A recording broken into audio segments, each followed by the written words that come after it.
Break के बाद आपका स्वागत है। कोरोना की दूसरी लहर ने कोरोना टीके की अहमियत लोगों को समझा दी है, इसलिए लोग भी कोरोना के खिलाफ देशव्यापी टीकाकरण में अभियान में उत्साह के साथ अपनी भागीदारी निभा रहे हैं। जम्मू कश्मीर में 124 साल की दादी टीका लेने के बाद लोगों को टीकाकरण के लिए प्रेरित कर रही हैं।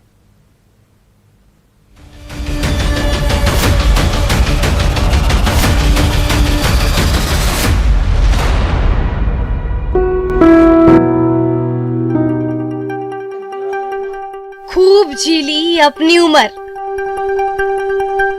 मौत का अब नहीं है डर, फिर भी जिंदगी से क्यों रहे बेखबर। 124 साल की दादी रहती बेगम की हौसले बुलंद, क्योंकि कोरोना को है हराना, टीका है लगाना। ये तस्वीर अब वायरल है। तस्वीर में दिख रही बुजुर्ग महिला रहती बेगम है, जो जम्मू कश्मीर में बारामूला के क्राल इलाके की रहने वाली है। रहती बेगम की उम्र 124 साल है और उम्र के इस पड़ाव पर भी वो जिंदगी को लेकर बेहद संजीदा है। उन्होंने टीका केंद्र जाकर कोरोना टीके की पहली डोज ली और इसे खुद कहा, अपनी जबान से कहा कि पिछले जमाने में ऐसा इलाज नहीं था कि लोगों को अगर कोई बीमारी होती थी वो इलाज नहीं कर सकते थे। आज वो इलाज मैसर है। जम्मू कश्मीर के जनसंपर्क एवं सूचना विभाग ने रहती बेगम के टीकाकरण की तस्वीर ट्विटर पर शेयर की। तस्वीर में रहती बेगम कुर्सी पर बैठी हैं और आराम से टीका लगवा रही हैं। तस्वीर पर लोगों ने अपनी प्रतिक्रिया में रहती बेगम के हौसले और हिम्मत की तारीफ की। दादी ने भी लिया है, she is 124 years old and she is okay. तो मुझे नहीं लगता वहाँ कोई शक व शुबा, देयर इज नो एप्रहेंशन, कुछ भी नहीं है वहाँ पे। तो मेरी यही मैसेज है कि आप लोग जो हैं ये अपना डोज ले लें। देशव्यापी कोरोना टीकाकरण के तहत जम्मू कश्मीर में डोर टू डोर अभियान चलाया जा रहा है। 124 साल की रहती बेगम इस अभियान के लिए प्रेरणा बन गई है। ज्यादा से ज्यादा लोग कोरोना टीका लें और सुरक्षित हों। यही नेटवर्क 18 के संजीवनी अभियान का भी मकसद है, क्योंकि टीका ही है संजीवनी। जब उम्र रसीला लोग कोविड वैक्सीन लगा सकते हैं तो नौजवान क्यों नहीं। इस तरह दादी दूसरों के लिए मशल बनी है। मुनीर हुसैन, न्यूज़ 18 उर्दू, क्रेरी।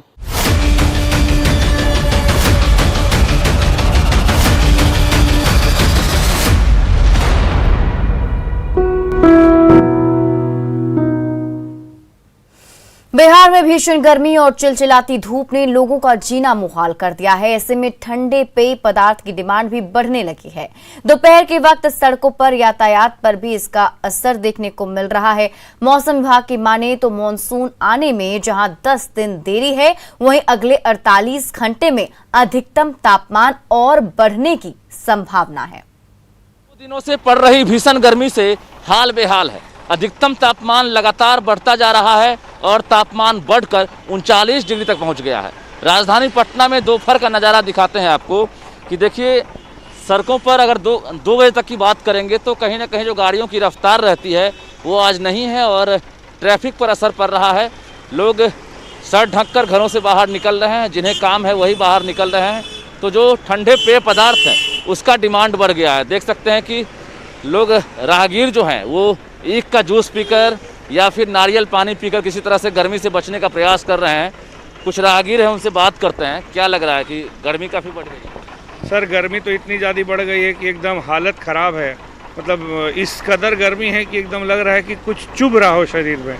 जबकि अभी वाहनों का चलना यहाँ का संख्या कम है लॉकडाउन की वजह से, तब तो ये हाल है। तो मानिए कि अगर लॉकडाउन नहीं होता और वाहनों की संख्या आम तौर पर जिस तरीके से बेली रोड या इस रोड में होती है, अगर वाहनों की संख्या होती तब तो इस गर्मी का कहा ही नहीं जा सकता था कि क्या हाल है। तो ऐसा लग रहा था कि मानसून आने वाला है। 2 या 3 तारीख को न्यूज़ भी आ रहा था, लेकिन बट अनफॉर्चुनेटली मानसून अभी आया नहीं। लेकिन काफ़ी हीट है और हम लोग ऑफिस जाते हैं, ऑफिस से लौटते हैं तो काफ़ी गर्मी हम लोग को महसूस होती है। सुबह में तो हल्का रहता है, लेकिन ओवरऑल बहुत गर्मी है। थोड़ा मोटा जिसको प्यास लगा सर वही आ रहा है, बाकी लोग तो नहीं है। बहुत है गर्मी तो बहुत है।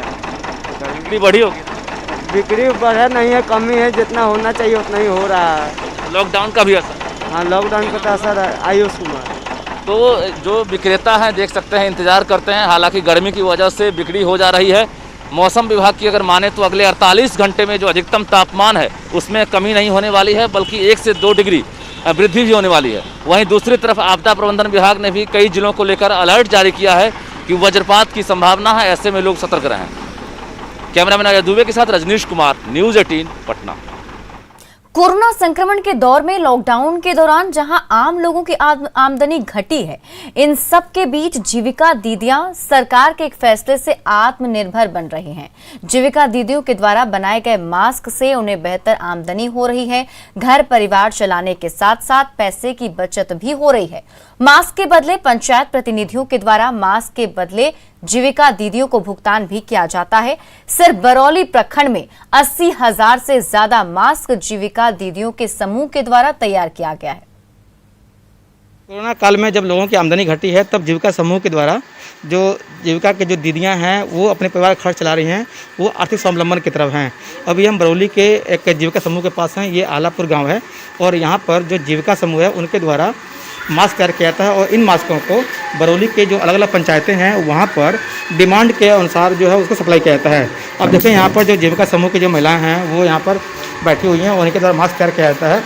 और ये मास्क की जो आमदनी होती है, उस आमदनी से जो इनका परिवार खर्च चल रहा है, क्योंकि परिवार का जो आर्थिक स्थिति है बहुत अच्छी नहीं है कोरोना काल में। तो अभी हम बात करते हैं जीविका दीदी से और जानने का प्रयास करते हैं। कुल मास्क अभी तक तैयार हो गया है 18,276 मास्क। एक दिन में कितना तैयार कर लेती हैं? एक दिन में 700 से लेके 800 के बीच में। तो आप लोग का जो परिवार का जो खर्चा है वो मास्क जो है उससे पैसा मिलता है, तो थोड़ा चल जाता है आप लोगों का जो है?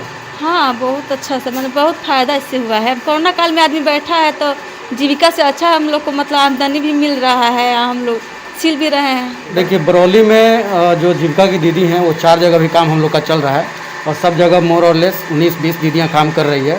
तो अभी तक टोटल हमको लगता है 80,000 के आसपास 80,000 हम लोग मास्क तैयार करवा चुके हैं, और उनको ग्राम पंचायतों में हम लोगों ने भिजवाने का काम किया है। तो इस तरह से गोपालगंज में कोरोना काल में जो जीविका दीदियाँ हैं वो अपने परिवार का खर्च उठा रही हैं और आर्थिक स्वावलंबन की तरफ भी हैं। मुकेश कुमार, न्यूज़ 18 गोपालगंज।